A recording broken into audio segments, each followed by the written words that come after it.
So just to let you know, I want to talk a little bit about, it's going to mix a little bit together tonight, this conversation that we're going to have about becoming unstoppable in your own life, and then where hypocrisy creeps into our life that stops it, that slows it down, that makes it a little bit more difficult for you to display this thing called unstoppable. And those of you that want to get a chance, obviously somebody that's going to be going, we are very close to being sold out, which is phenomenal news for our very first event. It's very, very close to being sold out. Somebody can put the link up there. It is unstoppablegc.com. And you can still join us. I think that there's probably about 20 seats left at this point. We would love to have you. We would love to see you. The speakers lineup is going to be great. But I want to go back to the origins, the thought process that came in behind this. I've been speaking for several years. I started my career out speaking for the one and only, the epic, the amazing Tony Robbins.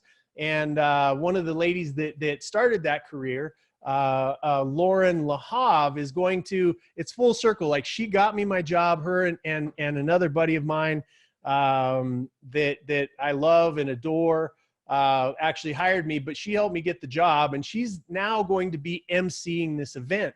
That is about a 14 or 15 year swing. It's a full circle, right? She started with my career and helped me. And Gene McNaughton is was the one that actually hired me.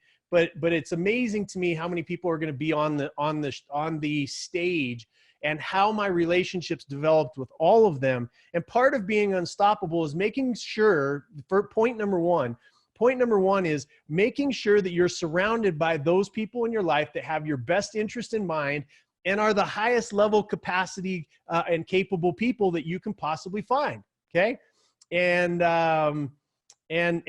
so when you think about your surroundings, when you think about the people that are in your life, how do they think? Are they tracking with, because again, Misfit Nation, the people that are following this, people that watch it, the people that I hear from after when it's been on iTunes and whatnot, they're like, man, I finally found a group of people that I can hang out with in this Misfit Nation that think like me. And one of the worst things that you could possibly do, I had this very great conversation today with a young lady who's actually watching this evening, but I had this great conversation about the idea that when we start to go through challenges, or if our life isn't working out the way that we want it to, what we do is we start to go into seclusion. It's exactly the opposite of what needs to happen. If you're going to display unstoppable information, if you're going to display an outcome of being unstoppable, if you're going to do things, if you're going to embody that for leadership and guidance of your children, like, what do you want? You know, I was watching one of the shows, I think it was America's Got Talent, and it was the champion show. And there was a couple that was on there on that balancing beam, and they were, I think they were from Russia or maybe Ukraine or something like that. And one of the things that they kept saying was, we want to do this to show our children that anything is possible. Well, what are you showing your children that is possible? You know, how many of us have to stop blaming our parents for the upbringing that we had and start taking responsibility for the parents that we are? Are we rolling that stuff down onto our children, and those thought processes and those beliefs and those things? If you want to pass on something, if you want to have a legacy, then what kind of legacy do you want to leave? Do you want to leave the one that you were handed, that you've been complaining about your whole life? Or do you want to roll in and give a legacy of I stopped the madness with me, right? And you start to set a new legacy for your family name, and so that it shows up, and so that your grandchildren and your great-grandchildren can look back and say, I was related to Charles, to Coach Chuck. I was related to Tamara Hunter. I was related to Kimberly Lechnick. I was related to Ruben. I was related to these people, to where they can point to a place where their foundation starts. Like, think about it. Every one of you that's had a challenging start in life, you started from a base level, and with weights on your shoulders and a lot of stuff that's on your back, and you maybe lower than low. And what you do by setting a legacy is beyond you. And I know we don't live in that world these days. I don't know, we live in the instant gratification phase, where we don't realize that to become a master of anything is to set our minds and to hammer in on a subject for 10 years, for 5 years, at least for a year. right? We live in a day and age where I'm like, oh, I'm not an internet sensation right now, which, by the way, being an internet sensation does not necessarily always relate or translate into money, right? And money, we talked about, I put a post up earlier about our finances and those types of things. When we look at money, money should be a resource for us to become and gain freedom, right? So you want to learn those skill sets. So the part of being unstoppable is, who are you surrounding yourself with? And the people that you're going to see on stage are the people that are going to be there at Unstoppable, who've overcome their excuses, that have overcome the reasons why not to be there, the people that have overcome their own doubt in their own mind. And they've realized that being on this thing called your phone all the time is not going to build your business. You got to be face to face with people. Yes, you can build a business, but it's an accelerator. It's not, for most of us, it's not going to be the sole resource that we have for growing our company or growing our resources or becoming better at what we do. The sole resource is the ability to look somebody in the eye and make a connection and shut your mouth and listen to their issue and figure out if you're the one that can solve their problem with your business, your idea, whatever it is, or that you can refer them to somebody else that you know, right? And so I think about the people that are going to be on this stage, and I think about Danelle Delgado and the things that she's overcome and how we connected and how passionate she is about serving and how talented she is. And her message may go through into your ears and it may change your life. I know that some of the things that she said has changed my life. And then you've got Ed Sullivan, which, oh my God, if anybody has ever, like when I thought about, again, remember the base that you're at with the people that you have in your life, the things that you're learning, the education that you're getting, because the only difference between you and you yesterday should be that you know some shit today that you didn't know yesterday, that you educated yourself, that you lifted yourself up, that you read a book, that you watched a YouTube video, that you went to a seminar, that you've done something new. Right? That you've done something new. And that should be the difference between you and tomorrow. Everybody's saying that the economy today, think about it. You had the industrial revolution. You had the technology revolution. Now we live in the knowledge revolution, a knowledge business. And if you're not increasing your knowledge, then it's the same thing as you not increasing and growing your business with a tractor, right? You're not growing it. You're just like, man, I got these mules. I'm going to stick with mules. Right? I'm going to stick with mules, not even mules. I'm going to stick with like poking holes in the ground myself. I'm not going to advance. I'm not going to learn. And then getting into the technology and revolution that we have gone through and still going through, and not learn how to code, or not learn how to turn on your computer, not learn how to use a smartphone, not learn how to do these things. The knowledge industry is the exact same way. If you choose not to learn something more today than you did yesterday, you're stuck in yesterday, and there are people who are surpassing you. There's a 10-year-old right now that is kicking your ass as far as what they're making every single month, because you have refused to update this thing called your brain and the people that are around you. Okay. So part of being unstoppable, number one, who are you surrounding yourself? Different conversation. We talk about it all the time. Yeah, blah, blah, the books you're reading and the 5 people that are around you. You must, right? And again, I'll go through Ed and then, Paul Blanchard. I mean, him and his family have transformed my life because I've learned things from them. I did a Facebook Live with them in their Habit Finder product that taught me about myself and why my relationship with my grandfather was so powerful and so important.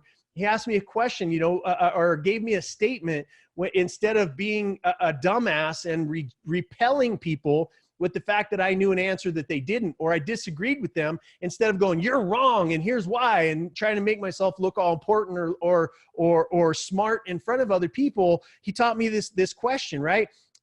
Which was, what I find fascinating about your statement is it's looking for that good, right? That these are small, Tony Robbins calls them 2 millimeter distinctions that make all the difference. And I got them from everybody that's going to be on stage. Ed Sullivan, what I knew about branding and marketing was probably the base level and then a little bit lower.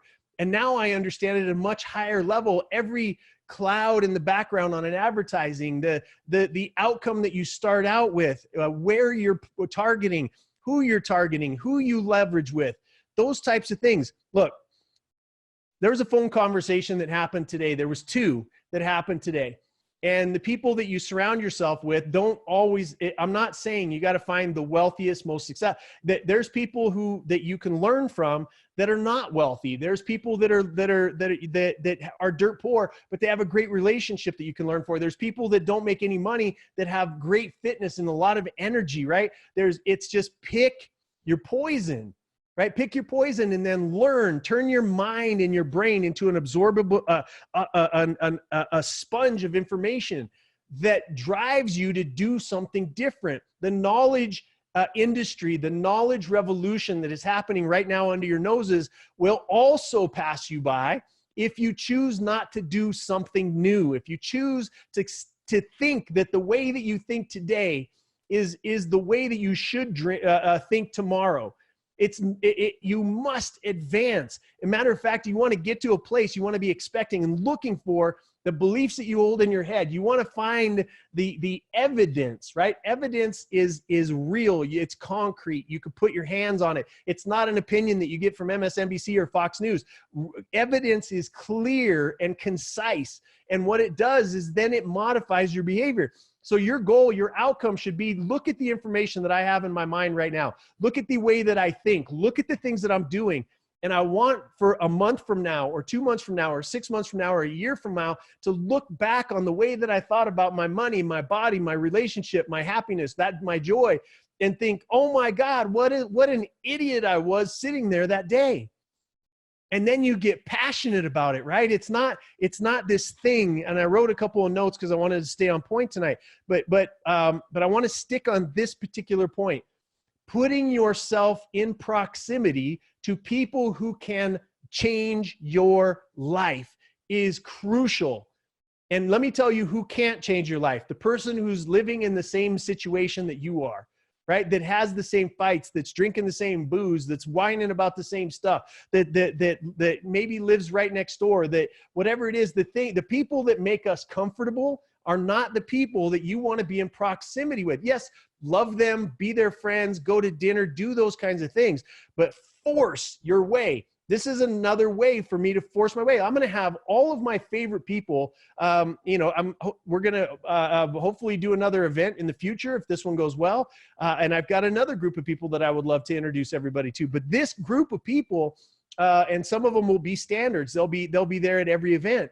But this group of people, I'm just as excited to put on this event. I'm just as excited to sit in the audience and to learn and hear what Danelle has to say, because we've put a charge on them. We've said, look, I want you to talk about something that you've never spoken about. I want you to teach it from a 3-point degree angle, which is, I want you to tell me, what you would teach a younger you to avoid the pitfalls that you've gone through. I want you to tell us, the second point is, I want you to teach us what you're doing right now that is putting money in your bank, helping your body, helping your relationships, helping your happiness level. And then thirdly, I want you to teach us what you see coming in the future, because quite often those of us that are in the fight, we see stuff coming down the pike. We see stuff coming down the train track that other people don't see because we're in the fight. We're in the stadium. We're not up in the stands. We're not in the seats. We're not watching life go by. We're in it, baby. We're in it. And so should you.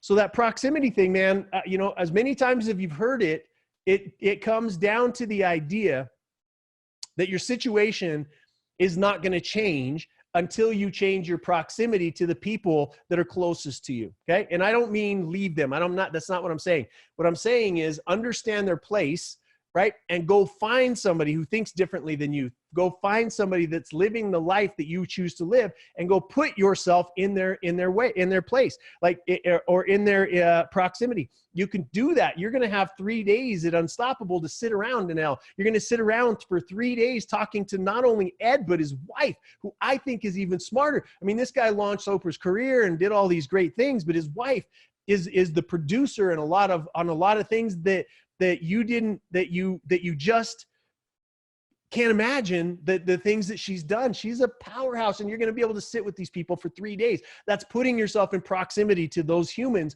that can make a difference for you in your life, right? So 2 things that happened today, and then I want to move on to the next point. 2 things that happened today is that again, paying attention, being outside of yourself, loving people more than you love yourself. You will do more. I did this where we had a warrior conference that I just spoke at in Dallas. And one of the things that I said was, we will do more for other people than we will do for ourselves sometimes. And in so doing, we'll set ourselves up with better skills, with better tools, with a better environment, with a better opportunity by serving and being in service of other people. Y'all that have followed me for 5 minutes, no one understand that I am addicted to service. I'm addicted to it. And the reason is because not only can I help somebody else, just like I was helped when I was down in the dumps, when I was homeless, when I was losing my mind, right? And when I was making poor decisions, when I was cheating in my relationship, when I was lying to people, when I was doing that stuff, you know, people reached into my life and lifted me up out of my situation, right? Robert Baca, I just saw him, a guy that I used to wrestle with in high school, and Charlie White was one of my original mentors. And a lot of you hear me talk about my English teacher in 4th grade, but these are the people. Be that person for someone else. And in so doing, you're going to get addicted to that service. And what that'll do is you go, oh, I helped somebody today. Man, I would really like to help somebody tomorrow. And in order to help 2 people, then I've got to increase my skill sets. Now I'm going to read a book on how better to communicate with people. I'm going to realize I can't hide behind the screen in my phone and my computer all the time. I've got to learn to be able to go out and have a hand-to-hand handshake with somebody. I've got to learn to be able to go to an event and be able to network and have conversations. The worst thing you could do is go to an event and hide in your thing and just listen to what the people have from stage. You will learn more from the people around you and in the audience, especially the one at Unstoppable. That 90% of the audience that's going to be at Unstoppable could be, should be, will be on the Unstoppable stage. It's incredible, right? Which to me is the highest honor of the quality of the people that are going to be there, is that high quality people are giving a vote of confidence into an event that I had no idea if anybody was going to want to come. I had no idea, y'all. And we'll talk about hypocrisy and all that other kind of stuff that led to that here in just a minute. But at the end of the day, really getting in and curating yourself to finding and curating your inner circle is something that is radically, radically important, right? Radically important. And I see some people that are excited to be there. I can't wait.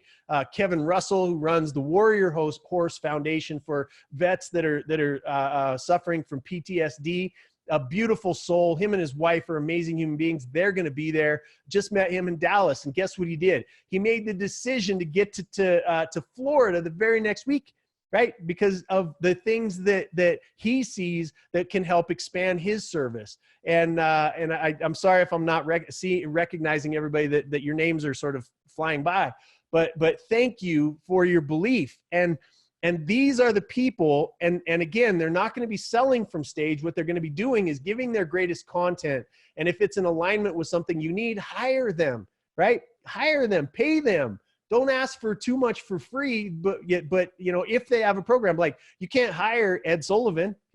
He's not for sale. He doesn't have a program. He doesn't have a book. But what that man is the greatest producer in advertising and marketing and branding in the history of the United States, right? So why wouldn't you want to put yourself around him? This is the only place. He doesn't do events. He doesn't have a product to sell. He's busy building something that you all will hear about, that we're working on, and I'm working on with him in the next year, that's going to launch. It's going to transform a lot of what's going on in the entertainment world, right? He's busy. He's busy. And I'm just so honored that he's decided that he's going to step out and he's going to come and teach us, and he's going to talk to us face to face, and he's going to be there for 3 days. We're going to have that time with him. So I'm super excited about that.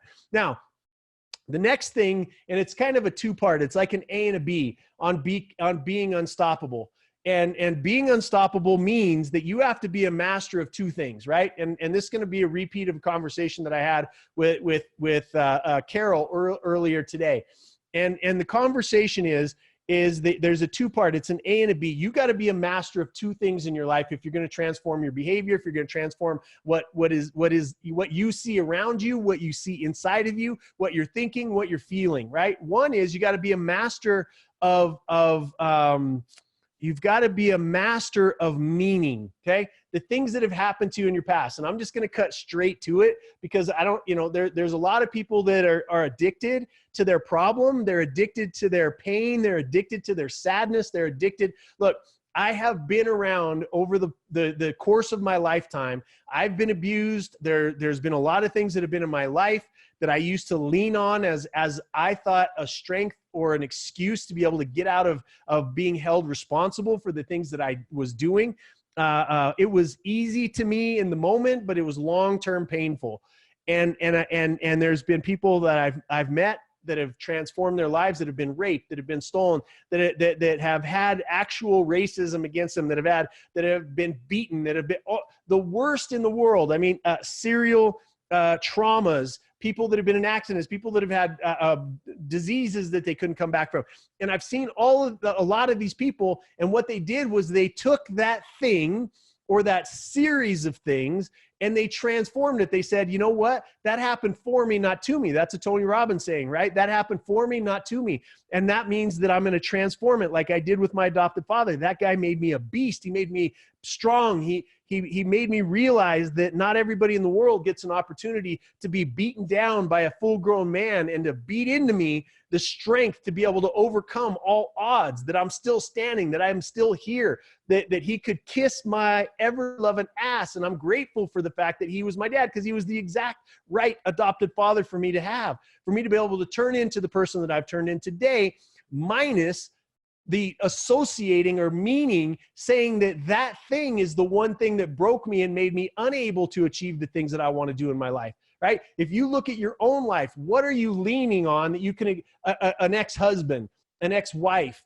a job that you lost, an ex-boss that was mean to you, some physical abuse that happened to you years ago, right? Those kind of things. What are you leaning on? My advice is very clear, very concise, very to the point. It does not come without empathy. It doesn't come with sympathy, because I don't have a lot of sympathy for anyone unless choice has been ripped out of your life. The little girls that have been abducted and are being used in the human trafficking, little girls and little boys. The child that is in Africa that doesn't have enough food to survive. The woman that's trapped in her own home as a prisoner, as in a domestic violence scenario. You know, these people I have sympathy and empathy for them. And that's where we are all called to use our strengths to go in and ease suffering in those people's lives. Instead, a lot of us are in pity parties for our own lives. We're like, oh, poor me, I didn't have a good marriage. Oh, poor me, I'm not making, $20 an hour because I'm only making 12. Oh, poor me. Like we have these poor me-isms that keep us locked and cracked into this scenario of feeling sorry for ourselves. And we've bought the lie that it makes it okay for us not to strive to be the best version of who we are. This is a huge part of being unstoppable. If you really want to be unstoppable, you want to be unbeatable, if you want to back up who you say you are with actual behaviors that back up who you are, that means you're going to try things that you've never tried before and not be worried about the embarrassment if it fails. You guys have no idea. I'm sitting here at the beginning of thinking about unstoppable, right? I got a phone call from my partner in the deal, Tom McDonald, and he says, hey, why don't we do this? And I'm thinking to myself, I just sold my companies. Why would I even go out there? What if this thing, we put it on and like nobody buys a ticket? What if I do this thing and people don't like it, or now they start to associate, things in different ways. Why would I do this? And I thought back, this is the part of hypocrisy, y'all, that I want to talk. I'm going to kind of sprinkle it in a little bit here and there, but where I was a hypocrite and what changed and transformed the activity was I was complaining about the evolution of speaking events. Right. And you hear it, like you can see up there, like, when you watch any ad that goes up for any event or any speaker, you can see the trolls underneath of them that everybody goes, don't be a hater, blah, blah, blah, blah, blah. But they're not wrong sometimes, right? They're like, oh, great, another internet guru. Oh, great, right? We've got another event that we're going to go to, right? Oh, great, somebody that's getting blah, blah, blah. Like that, you see it and you look at it as negative, but a lot of us think that, don't we? We think to ourselves, man, if I go, I mean, I'm excited. I want to go, and you go and you don't learn anything because all they do is stand on stage all day and try to sell you something. It's a curated 45-minute to an hour NLP hypnosis exercise to be able to get you to go to the back of the room and to buy their stuff. And so I complained about that for several years until my team like threw it in my face. And it was around the same time that Thomas said, hey, I've got this idea. I think you'd be the right guy. Like, let's partner up on this. Let's go make it happen. And I said, okay, let's do it. Like, let's do it. Not knowing, how big the budget was, just let's go do it. And then we'll figure out a way to make it work. Right. Because I was being a hypocrite with my advice to everybody else that I told, hey, if you don't like something, shut up and do something about it. And y'all, I was a hypocrite for like 3 years when I started complaining about this. If it serves me in my mind and in my memory, is that I was complaining about it for that long before I actually did something about it. Right. And then I was like, okay, well, how many people are we going to have? Right. There's a great big event that's happening right now with Gary, or not Gary V, but anyway, the 10X convention or whatever, and he's got Kevin Hart and he's got like Magic Johnson and he's got like all these people, and I don't have any of those people. Like this is a place of comparison, right? Where I found myself again being a hypocrite, where I tell people comparison is the devil's greatest tool. It's comparing yourself against somebody else. And I had to step back from that, and I was starting to go, man, I don't have any of these people. Maybe I should just start writing big checks and bring in John Travolta. Maybe I'll call up Kevin Hart and see if he'll come and do my event. Yeah. And that kind of stuff. And then I thought to myself, no, what I would like, the event that I'm building, the event that I see in my mind is, I don't want to pay those people to come in and add credibility to me so that you will then buy my product. What I want is those people to knock on my door because they know that my audience is the one that they need to be talking to if they want to get anything done in this world. And does that mean that we're not going to be filling a stadium, right? We're not going to be filling a stadium with event number 1, maybe not event number 2, maybe not event number 3, maybe not event number 50. But you know who's going to be in that room, right? Then who's going to be in that room is exactly the right people. I look through the guest list, the people that I do know that are going to be there. I'm proud to have them as friends. I'm proud that they believed in this event enough to put in some dollars, and who knows where it's going to go. But I got done being a hypocrite and I did something about it. And I put my name out there. I could just walk on everybody else's stages and do all that kind of stuff for the rest of my life because I've earned it. Right? Because I've earned it. I became successful at certain things that I did. I've got a decent story. I can perform from stage. Why would I want to mess with that? It's because I would be a hypocrite unless I pushed myself to that next level. Same thing with my comedy career. It is 100% pushing that envelope. And if I'm going to purport myself to be a leader, if I'm going to purport myself to be somebody that's guiding other people through this stuff, I cannot be a hypocrite with my own words and then my actions don't match up. Or else I'm just like everybody else and I might as well go play that game. I don't want to. I don't have to. If this thing was a complete failure and nobody showed up, I'm good. We just wouldn't do a second one, right? But people are showing up, and we've got like 20 plus tickets is all we've got left for the event that we built. Like, it's close to being sold out. If it doesn't sell out, it's oh well. But I would love for it to sell out. I would love if you're on the fence about it, to get on unstoppablegc.com and buy a ticket to come right now, because this is going to change lives. You're going to hear from people that have been there. You're going to say this was one of the greatest decisions I've ever made in my life, to put myself in proximity to these speakers and to the people that are in the audience and to the people that you're going to meet when you get there. Right. And so So that's an area, right? Number one, write that down. Anything that you've looked at in your past that you think is something that is held you back, something you're sad about, something you're embarrassed about, transform it into something that serves you. Because as I told Carol today, we are the only ones in our skins. Okay. And most of our life is trying to impress people that don't like us anyway, that talk behind our back anyway, that are not in alignment with what we want to do with our job. I'm assuming that if you're here, that if you watch my show, that you're part of Misfit Nation, that you are challenging, that you see more for your life than is showing up right now. I'm assuming that up front. That's why I have frank and honest conversations with you. I'm not having little pity parties. I'm not making this pretty. I'm not doing the things that other people are doing to grow an audience. If you come into this audience, you're going to get me all the time, and you're either going to love me or hate me. And if you hate me, go away. I don't care about your comments. I don't care what your feedback is. If you hate me, then go on. There's lots of other people that will pump you full of sunshine and rainbows and make you feel good about you playing a mediocre life. The world is full of people that will tell you it's okay because that thing that happened to you in the past for you to quit or to be less than you are capable of. I'm not that guy. I will never be that guy, because the people that were in my life, people that are speaking on these stages, they didn't accept it from me. You guys will hear a story, and some of you that watch my podcast with Lauren Lahav will know that if she had been, oh, poor you and poor your upbringing and poor your stuff, I would not be sitting in the seat that I'm sitting in. I would not have been able to sell the companies that I just sold. I would not have the family that I have. I would not have the love in my life that I have. I would not have the health that I have. I wouldn't have any of it, because she looked at me in the face and she said, Jason, with her hand over the phone with Tony Robbins on the other line, saying to me, and when I was waving her off saying, I can't be a speaker. I don't want to speak. I don't know how to speak. I love Tony Robbins. I'll do anything else for him. And her covering that phone and saying, Jason, don't be a pussy, right? That changed my life.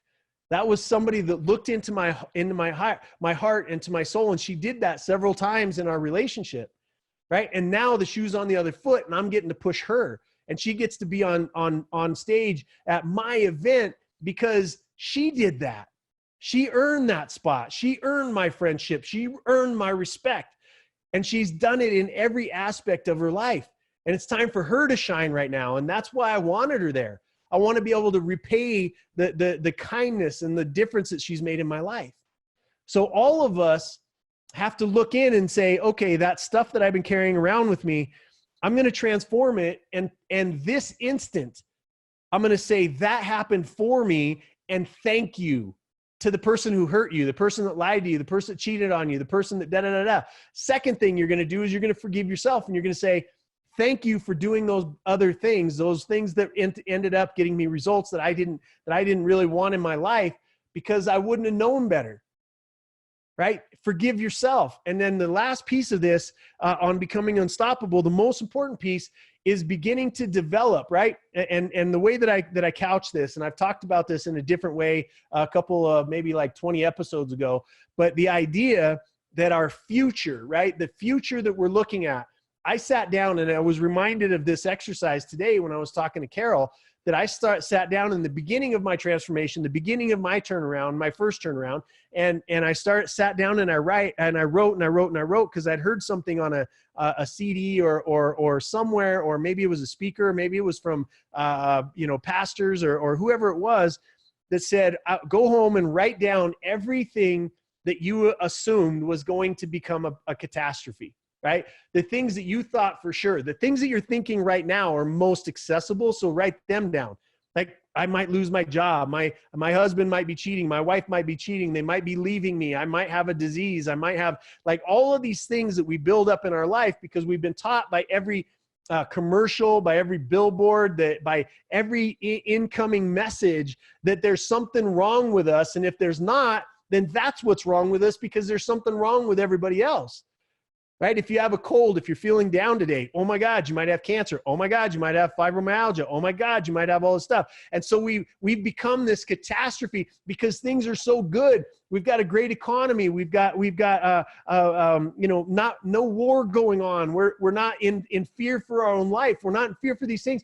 And so we become, well, instead of taking that and being able, okay, how can we accelerate past this and break the cycle of history.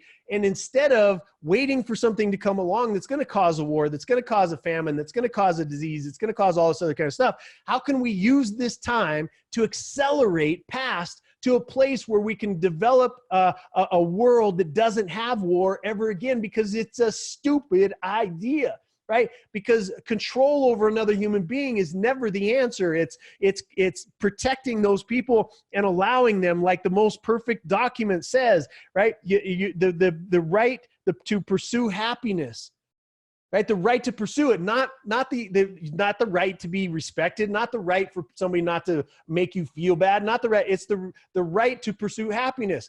Happiness is a choice, right? Happiness is a choice. It comes down to, okay, my dog died yesterday. Jason, you saying I could be happy?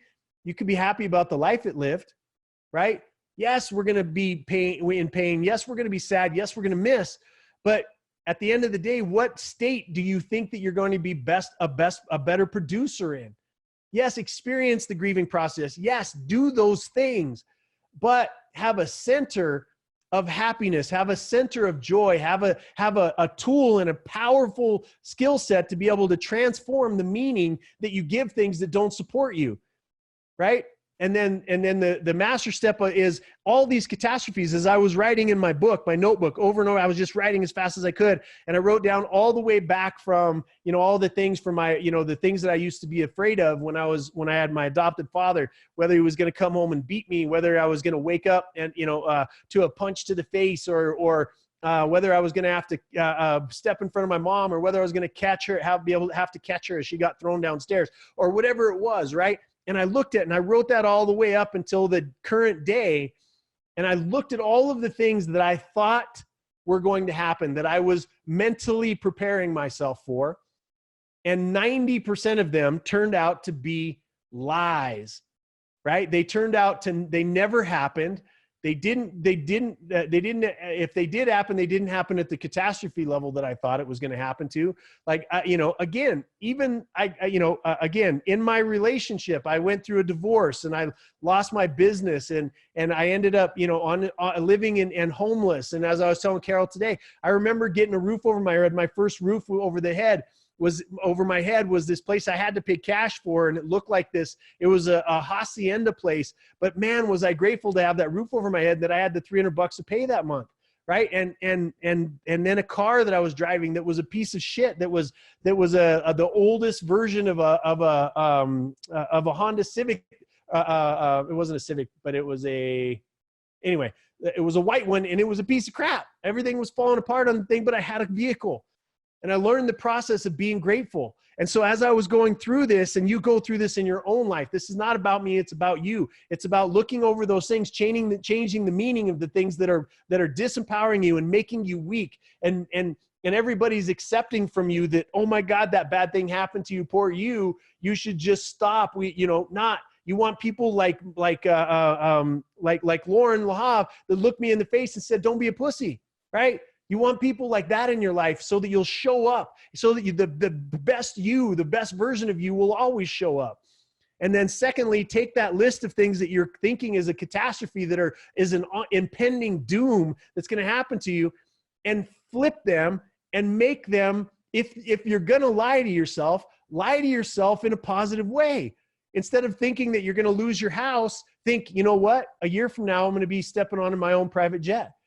Instead of lying to yourself and telling yourself that your husband or wife is cheating and they're going to leave you, or whatever the case is, think, you know what? I'm going to have the greatest relationship in 3 months from now, and she's not even going to recognize how well I'm taking care of her, or how well I'm taking care of him, because you change your behavior, because you start telling yourself lies on a better scale. Because those things that you think about then turn into your actions. Those actions then turn into behaviors. Those behaviors then turn into results. So if you're gonna lie to yourself about the things that are coming at you, you might as well start thinking to yourself, "Oh my God, that light at the end of the tunnel is a giant diamond ring that's coming to me." Is it true? I don't know. But neither has been the stuff that you've been telling yourself about it being worst case scenarios. They just don't happen. And so you're constantly in fight or flight, right? It's whether you have dopamine or serotonin. Dopamine's kicking your ass. Serotonin is saving your ass. And so that's a chemical that you get to choose. You get to choose which one. We'll get into that a whole other time with another guy that's a genius in that brain chemistry stuff. We are bringing together brain chemistry, DNA, and supplementation and health like you've never seen before. I can't wait to roll it out. There's so many things that I have that are here that I want to talk about that I'm not going to yet, but there's going to be a transformation in a couple of areas. One is going to be how you heal yourself and the things that you should be doing. But again, coming back to this idea of being unstoppable, being able to transform what happened to you in the past, give it a different meaning. That's up to you. There's nobody standing in your way for you to change in your own mind the meaning of the things that have happened to you. There's nobody.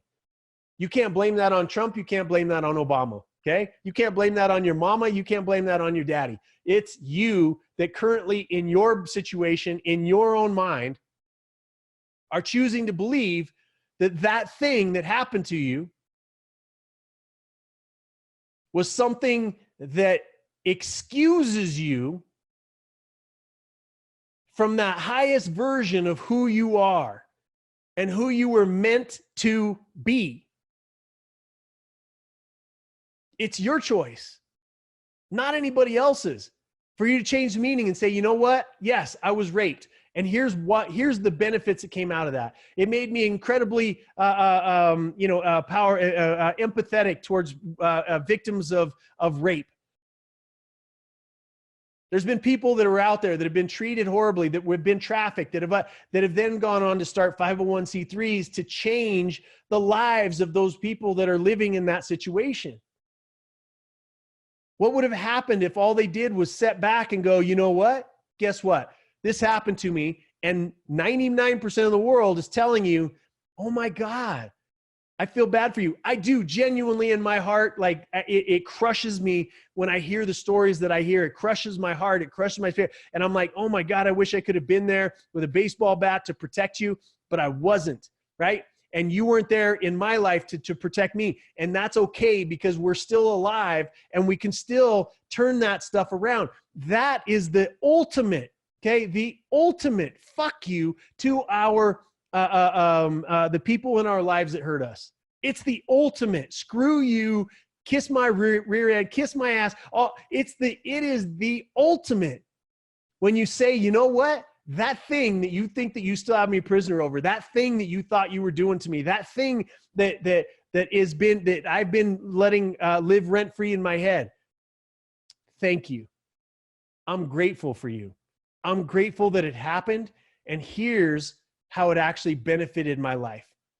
The ultimate, y'all, the ultimate is to take back your own power, for you to look in the mirror, for you to listen to the words that you've been using, for you to do the things that take back your own power and empower you to then face down the actual biggest challenge you have in your life, which is you.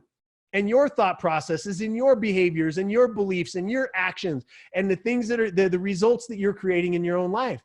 And a lot of people don't want to do that. They don't want to do that. Again, hypocrisy with me, not sooner building out a speaking event that I would like to attend. Hypocrisy, like, with my health, sometimes not waking up when I think I was. You guys were with me when I was beating down the hypocrisy of myself. I was up at 5 or whatever it was, out of the house it was up at 4:30 or up at 4, out at 5, doing something activity wise. And after that, man, my body, my energy, my thought processes, you guys have seen a shift in me. If you were with me before, you've seen a shift from me between then and now, because I looked at myself and I said, where am I being a hypocrite? Right? Where am I being a hypocrite? So the other part about being unstoppable, and this is the last piece of it. The last piece of it is this. Where are you in service of other people? another human, your wife, your children, your husband, your sister, your mother, your brother? Where are you of service to those people that make it hard to serve them? Where can you serve? Because again, this is a big shift, right? It's the two-part belief system that you guys have heard me say 100 times, which is I believe I was put on this earth to become the best version of me that I could possibly be. That means every tool. That means beating my body into submission. That means beating my mind into submission. That means beating my heart into submission, and my activities and my curating the people that I hang out with, and all of that stuff. That's what that means. But the masterpiece of that is I'm put on this earth to become the best I can be so that I can serve others. And it's that last piece, y'all, in serving others, that if you're not doing it, it's a big missing piece for you. Because if you're not serving somebody else, you are only getting to be the best version of you that can take care of you. And that is the smallest version of you that will ever show up. It's the smallest version of your mind. It's the smallest version of your skill sets. It's the smallest version of your generosity, the smallest version of your gratitude, the smallest version of your mental capacity, your intellect, your engagement of the gray matter that makes you different than any other species on the face of the planet. It's the only thing that kicks that into gear. And if you choose to serve at a high level, like Kevin Russell, our new friend here, everybody say hi to Kevin Russell. He's the founder of the Warrior Horse Foundation that brings veterans in and works with horses and their program. Abby, if you're on here, you two need to know each other, because Abby, Kevin, you maybe missed the beginning, but she's the one that sponsors this show with Cottonwood Ranch and Cottonwood Equine Coaching Program up in Montana. But his resources show up. He had no idea when he was going to step out and do this, where it broke his heart to a place of action, that an entire organization was going to show up and donate the proceeds of an event to his organization. He had no idea, right? You have no idea what resources will show up when you commit to service. And there's some lessons that need to happen. It's not like, okay, I'm going to start a 501c3, or I'm going to go, do some stuff for the homeless, or I'm going to do whatever it is. It's not like money automatically shows up and Tony Robbins parachutes into your life and whoever your greatest actor. It's not that that's what happens. When you get into service, here's the first thing that shows up is disbelief. You guys are like, Jason, you just got me all inspired about serving. But the first thing that shows up when you commit to become addicted to being a person, a human of service, the first thing that shows up is disbelief. Oh, I tried something and it didn't work. I'm trying something and it's not working. You know why? Because it's the refiner's fire. You're being put in the fire to be refined so that you can serve that level of thought process, that thing that's uniquely you, that thing, that power that's been given to you to serve. You got to get over stuff first. Again, not like you're, it's like I say the words out loud and I think to myself, that's the first thing when I decided to get into service, man. The very first thing that showed up was my money. I don't know if yes, it helps, but it's not the thing that's going to solve the problem. Oh my God, pro bono. I got to help, charities build their business knowledge and wisdom and processes and procedures. And what that did was it created, look, when I was having those thoughts, I'm like, man, I got to really step into these people who've never owned a business before and try to train them. Like, it's hard enough to train my own teams, the businesses that I'm buying. It's hard enough for me to train business owners that have been in business for 10 years of their life. Now I'm going to take these people who are all heart-centered and all lovey-dovey, and I gotta get in there and tell them, you got to have processes and procedures, or your passion will become your prison. I gotta get in and tell these people, but here's what it led to. I didn't want to do that in the beginning, but it was something that I was gifted with because of all my bankruptcies and my ability to be able to come back and my ability to be able to process procedures to eventually build a successful business model for me to be able to then train other great business owners on how to optimize and take their companies to the next level. Right. And what that did was I saw it led to a place where now what unstoppable stands for. I'll take the two biggest business models that we have right now, which one is my consulting company, which is Anton J Global, where we help good people make more money so that they can do more good. Let me say that again slower. We help good people. Good people means by evidence. They're donating out of a checkbook and out of P&L that I can see with our own eyes, or else we won't help them. I have no problem with somebody that just wants to make money for money's sake, money for a second business, money for a second boyfriend, girlfriend, money for a better car. Like, that's your business. But my calling and my skill sets are there to help good people make more money, get more time so they can do more good. That's my consulting company. Okay. And it took off when we adopted that principle. I wouldn't have done it if I wouldn't have been able to look back and overcome the thing that when I said I wanted to be of service, it was more than just my money. It was my time. It was my expertise. It was stuff that I was getting paid for millions of dollars on one hand that now I'm doing for free for charities. Now, that then led into this Unstoppable event. And what we're doing is we're bringing together charities, right? That we feel passionate about and that we love and that we support.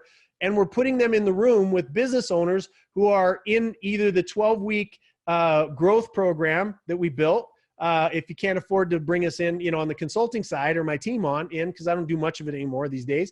But if you can't, so we've got the 12-week program called Growth: How to Master Your Business G-Spot, and we've got the consulting company from Anton J. So we're bringing those companies together that we're helping make more money, and we're bringing them together in the same room with the charities so that we can put them together and they can fall in love with each other. And now the people that have charities, which the thing that causes charities to go out of business is the fact that they have to become a constant and never-ending salesperson, right? They hate that. They got in because they wanted to cure cancer. They wanted to cure loneliness of cancer. They wanted to reduce domestic violence. They wanted to end human trafficking. They wanted to feed the world, like with Feed a Billion. And they got into their heart and they're like, oh, now I got to learn business skills and tools. And I got to be a constant salesperson who's out begging for money all the time, right? Now we can solve that problem. If they get connected with them, now we have constant resources going in and they can do the thing. Pastor Rudy hates raising money.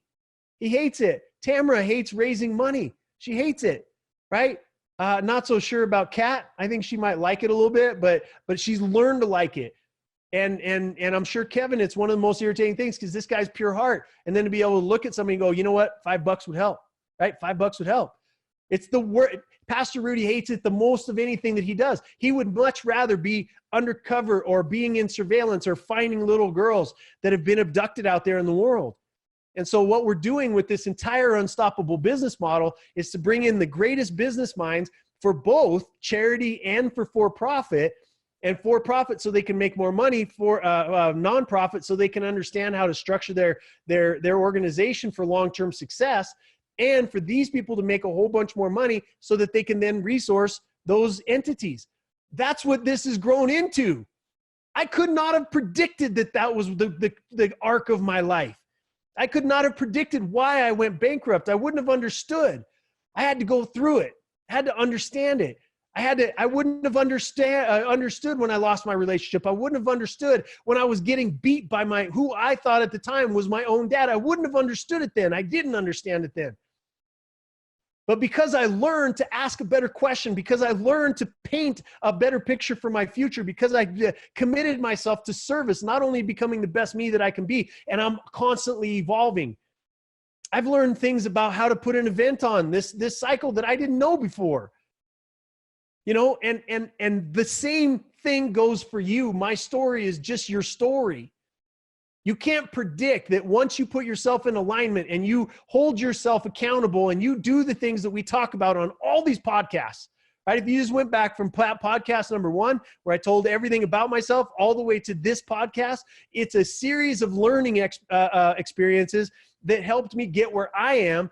and that I have stolen and borrowed and modeled from my mentors and packaged into something that's usable, which is a skill set I had no idea that I had. 12-week program is the greatest business program that you can ever purchase in your entire life, right? I didn't know that I was going to be able to build that. The only reason I was because I went bankrupt 3 times, because I lost money, because I got screwed over, because of all those things. I couldn't have done it. I can't help companies that people that have been to Wharton School of Business, Harvard, Yale. I couldn't have helped those people. They hire me for my failures and my ability to be able to package it together in a duplicatable format. That's all we're doing here, y'all. Charity doesn't work in its current format. Businesses are completely under-optimized. We get to fix that. We get to be a part of advancing humanity and people who love business and people who love charity and letting them do the things that they're great at. That's what we get to be a part of. That's what Misfit Nation has become. We didn't know. Those of you that have been here from the very beginning of Misfit Nation, did you know that it was going to evolve into this weird group of people that were changing lives and making more money and doing the things that we needed to be and loving each other and being lifted up and forgiving ourselves and forgiving other people? Did you think that that's what you were getting into when you became and we became Misfit Nation? I can't imagine that you did, because I didn't know. I didn't know. So as we wrap this up, I want you to all go through these points that we went through tonight, apply them in your own life so that they modify your behavior. If you're on the fence of coming to Unstoppable, I'm proud of it. I'm proud of it. It's not Grant Cardone in a stadium with Kevin Hart. It's not. Will it ever be that? I don't know. But the only way that it would be is if Kevin Hart knocked on my door and says, I want to be a part of what you're doing with Misfit Nation. I want to be a part of resourcing businesses to make more money so that they can do more good. I want to be a part of resourcing charities that are doing good work. I want to be a part of it. That's the way that those people will ever end up on my stage. That's it. And I think the only way that you'll end up in the audience is if you hold yourself accountable, if you do these things. I'm not the most gentle person or human being on the face of the planet when somebody's wanting to change their life. I told Carol that today. I hope you weren't calling expecting to get some sympathy. And she, you know what she said? She said, I knew to have a piece of paper in my hand to be able to take notes and that I was going to get zero sympathy from you. And Carol's had a rough life. She's had some things that have been horrific that have happened to her that would crush a normal human being. And that the rest of the world has probably looked at her and said, you have a right for my sympathy and poor you, and no wonder you're having problems and blah, blah, blah, blah, blah. That's not my job, y'all. My job is to be me. My job is to love you and to love you so deeply that I tell you the truth. And that had to start with me. I had to tell myself the truth. I had to look at myself in the mirror, which I do every single day, which is why the skull rings. I want to die to the me of yesterday. And I want to do everything that I possibly can to not be a hypocrite, because I have been. Even up until this event, I've been a hypocrite. It's because I'm human. I'm just like you. You're just like me. We're all just like each other. And the second conversation that I had today with Carol, she's on her comeback route, man. I know she is. I have trust and I have faith. And then it was with another man that is wildly successful, who's going to also be at the event. Wildly successful. We're talking hundreds of millions of dollars successful. Excited about the health path that we're on. Challenging himself. Bringing somebody into the fold that controls huge trade deals between this country and other countries. And some of the things that we're working on right now that are going to have major impact in people's lives. And I'm so humbled to be a part of it. We have Unstoppable, which, having conversations with people about investing $600 or $900 in their own life and then leaving that, driving across town and having negotiations over 20, 30, 40, $50 million deals, and thinking to myself, why am I trying to convince somebody to invest $600 in themselves? Here's the answer. Because Pastor Timmy back in the day, my grandpa, my English teacher, my wrestling coach, Tony Robbins, Lauren LaHave, AJ, all had to convince me to take the next step past my small thinking. And I will never think of myself above that, y'all, because some of the lives that are going to change are the people that had to put it on a credit card or sleep in their car while they're there, or some of those lives are going to change. It's what happened to me. I had to sell some weed. I was still homeless when I went to go see Tony. I had enough money after I left Tony's event to get a white shirt, a red tie, a blue pair of pants, and a holy pair of shoes to go find a job that I hadn't had in almost a year. And if it was one sentence or it was the entire event, it changed my life. If I wouldn't have gone to that event, if I wouldn't have believed in myself at that level, I wouldn't have met Lauren. If I wouldn't have done things that didn't make sense at the time, because it was either, at my point, I had a choice. And when I decided not to take the ultimate stupid choice of killing myself, what I did was I decided I'm going to come back big. I'm going to take chances. God, the universe had to punish me to a place where I had no more pride. It took everything, y'all.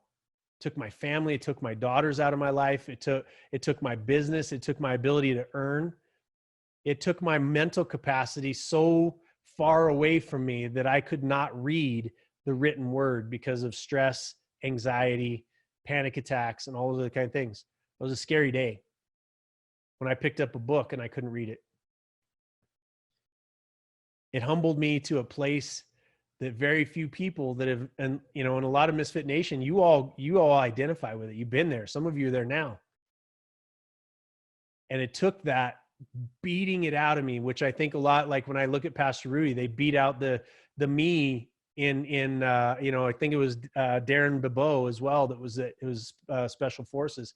He said the purpose of boot camp was to beat the me out of you and bring in the we. And I think I would have much rather gone through boot camp than I did the boot camp of my own life. And some of you have gone through the boot camp of your life, but didn't learn the lesson that it was to get rid of you and your ego and your pride of being judged. Because at the end of the day, there's only one judgment. I'm going to leave you all with that.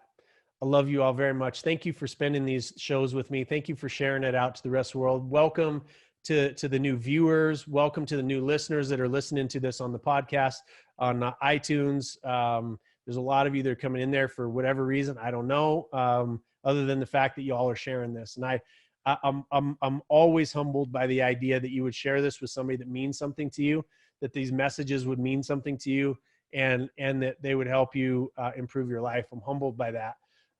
And those of you that are coming to Unstoppable, I can't wait to see you. Be the first time in history that Misfit Nation's all under one roof. I don't know the magic that's going to happen. I have no idea, but I know magic will be happening, and I can't wait to see you. Those of you that are watching that are coming, don't show up a minute late. Get there for registration. Be on time. You're not going to want to miss a word of anything that's going to be said. And I can't wait to see you. Thank you all, Misfit Nation. Thank you to all the new listeners. Thank you to to Kevin for joining our tribe and for being in our life, and thank you again to our sponsors, Cottonwood Ranch and Tetra Growth Systems. I'm so appreciative of all of you that believe in everything that we're doing. Go make it a great week. I'll see you next Sunday, which will be the day after we're done with our event. And I can't wait to come back and report to you. I love you all. Peace.